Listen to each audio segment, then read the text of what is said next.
ओम श्री साईनाथाय नमः। ओम श्री साईनाथाय नमः। ओम श्री साईनाथाय नमः। सभी साईं भक्तों को नमस्कार। कथा प्रारंभ करते हैं। पिछले भाग में आपको सुनाया था डॉक्टर सावित्री को किसी फर्जी चिकित्सा अधिकारी ने आगे सस्पेंड कर दिया।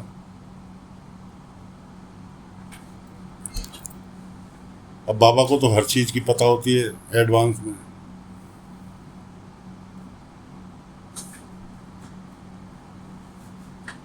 तो मेन चिकित्सा अधिकारी, मुख्य चिकित्सा अधिकारी को बाबा ने बुलवा लिया।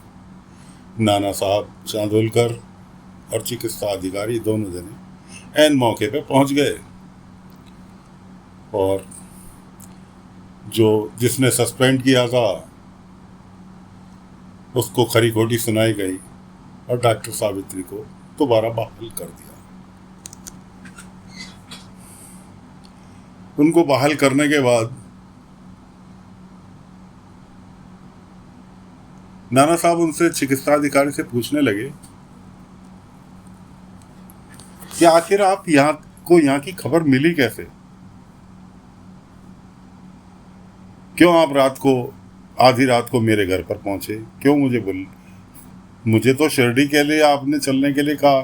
मुझे शिरडी जैसा पवित्र स्थान कोई लगता ही नहीं, इसलिए मैं तुरंत तैयार हो गया। लेकिन वजह क्या थी? अब चिकित्सा अधिकारी अपनी आप बीती सुनाने लगे। कहने लगे मैं रोजाना शिव मंदिर में भोले बाबा का अभिषेक करने के लिए जाता हूँ। किस लिए जाता हूँ? कि मैंने जो डॉक्टर नियुक्त किए हैं पब्लिक के लिए, जन सेवा के लिए, वो अपना सही प्रकार काम करते रहें, उन्हें किसी तरह की भोले बाबा परेशानी ना आने दें। मैं प्रतिदिन अभिषेक करने जाता हूँ। अचानक अभिषेक करके मंदिर से बाहर निकल रहा था। एक फकीर मंदिर की सीढ़ियों पर बैठा था। एक लकड़ी का फट्टा, उसके अंदर छेद था और वो बड़बड़ा रहा था, क्या तुम धूप को पकड़ सकते हो? क्या धूप के टुकड़े को पकड़ सकते हो? इस तरह की वो बात कर रहा था।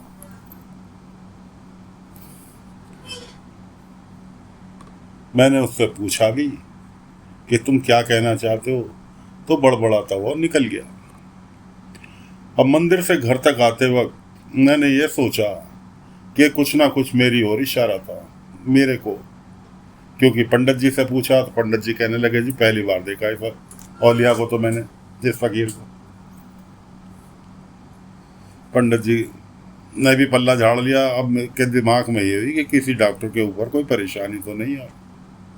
क्योंकि मैंने हर जगह जहाँ जहाँ डॉक्टर नियुक्त कर रखे हैं सबको तार भेजकर खबर मंगाई। शाम तक खबर आई। खबर में शिरडी में पता चला कि शिरडी में कुछ गड़बड़ चल रही है।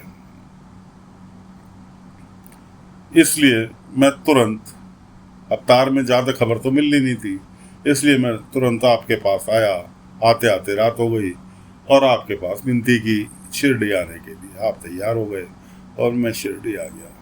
देखा तो यहाँ सारी चीज़ अव्यवस्थित हुई पड़ी थी।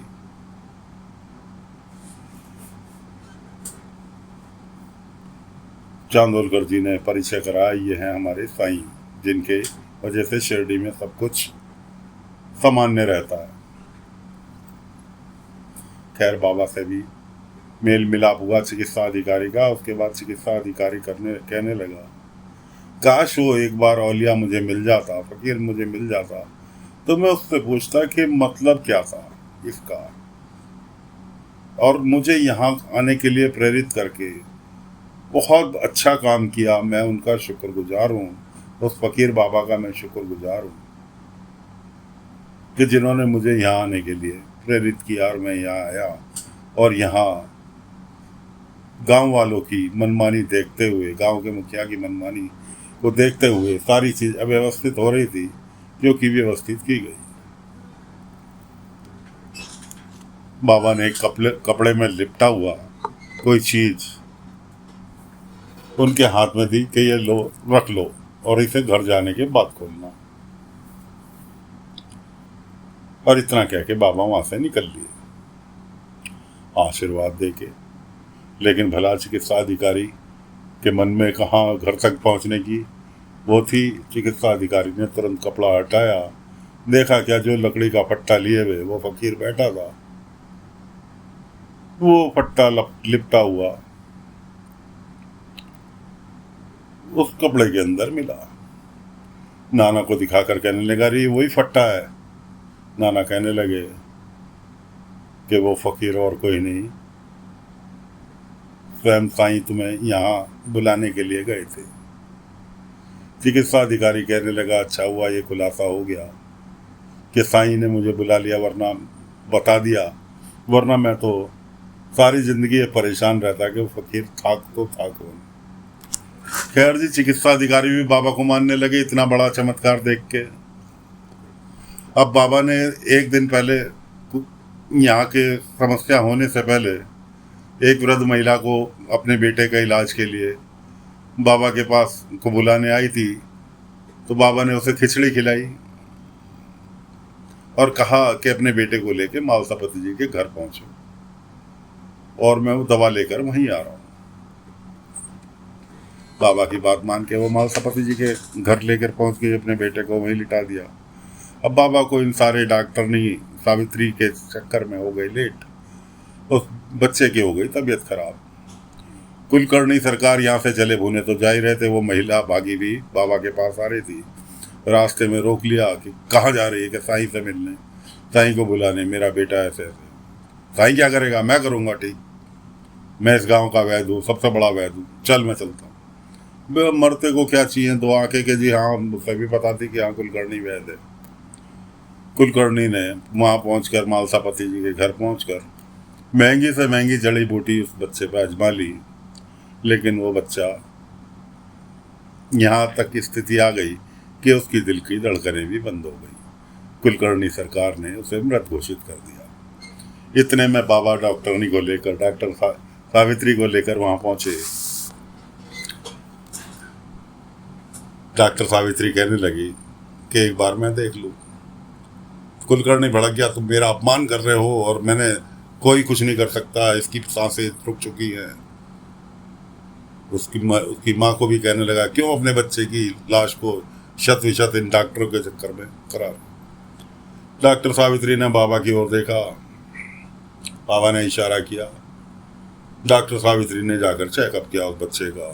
चेकअप करने के बाद कहने लगी कि दिल की धड़कनें रुक चुकी हैं, लेकिन हमारे पास एक इलाज है कि इसको इंजेक्शन दिया जाएगा, लेकिन इंजेक्शन भी मेरे पास सिर्फ एक ही है, अब पता नहीं असर करेगा नहीं करेगा। लेकिन मैं फिर भी, बाबा ने इशारा किया, उसने कहा मैं ट्राई करूँगी। उसने लिया, बच्चे को तुरंत इंजेक्शन दिया और 5-7 मिनट के अंदर ही बच्चा होश में आ गया।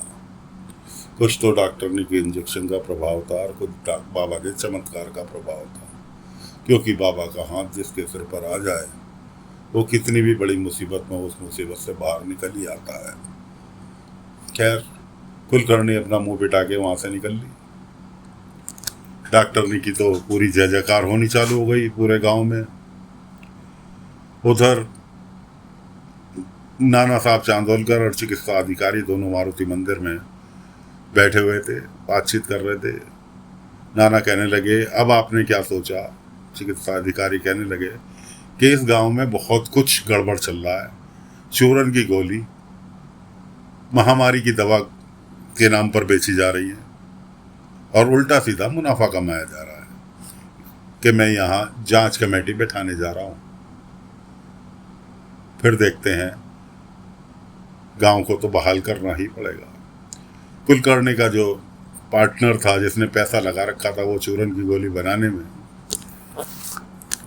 उसने कुलकर्णी को सीधे सीधे अल्टीमेटम दे दिया, मुझे कल तक पैसा वापस चाहिए, मुझे कुछ नहीं पता, तो दवाई बेच, वैदगिरी कर, कुछ भी कर, मुझे मेरा पैसा वापस चाहिए, बहुत देख ली तेरी वैदगिरी।